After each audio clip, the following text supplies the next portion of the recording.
if you look at the DOB's history, it seems like it's a very reactive agency. So new rules come after someone dies. So, for instance, in the crane accidents, one of the slings broke. So now there's a law requiring that something be put in that sling so that the sling is safer to use.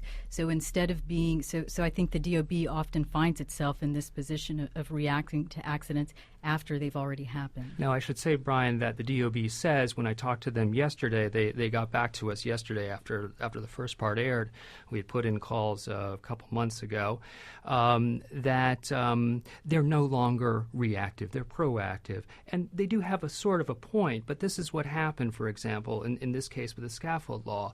The City Council passed a law in 2005. It wasn't actually implemented until late 2006. Jose Palacios died in January of 2008. And then in February of 2008, they finally figure out, hey, no one's obeying this law. We got to do something. We got to start random inspections. And so they started then. So at this point, they're proactive on this one point, which is scaffold safety. And we should mention that we reached out to the Department of Buildings also, and they declined to provide a guest for this segment. My guests are WNYC news reporters Cindy Rodriguez and Matthew Sherman, who have just completed a 9-month investigation and the 2-part report that aired yesterday and today called The Cost of Doing Business, about deaths and safety violations at New York City construction sites. And let's take a phone call. Don in Manhattan is calling in and recalling something that we discussed about this topic previously. Hello, Don. Hey, hi, Brian.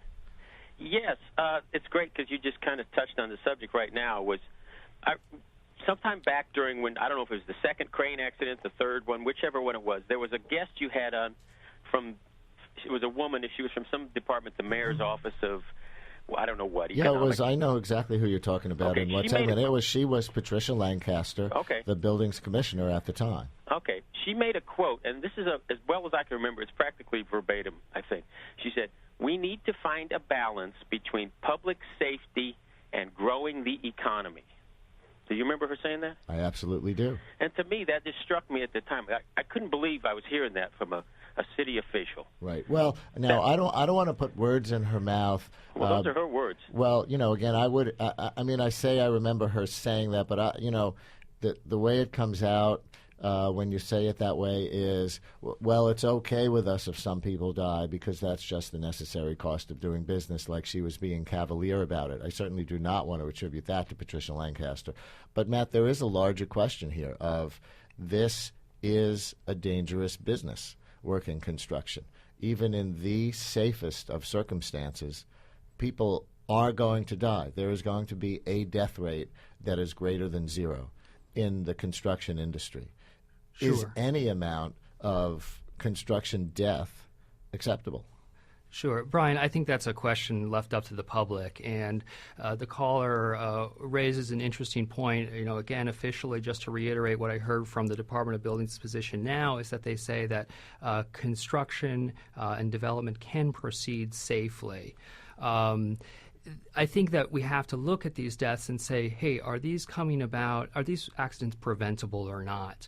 And if you look at the list of the accidents that have happened over the past year, you see there's sort of a mixture. In this case, this was pretty preventable. If this scaffold was correct, if Jose Palacios and his crew had proper training, if they were not up there on that windy day, this would not have happened. But where the Bloomberg administration's overall policy could really be called into question, Cindy, and where the question of, whether they do accept tens or dozens of deaths as an acceptable cost of doing business is the amount of development around the city. There has been such a construction boom during the Bloomberg years, which now everybody's going to, a lot of people are going to kind of lament when everything slows to a crawl or grinds to a halt in the down economy for other reasons.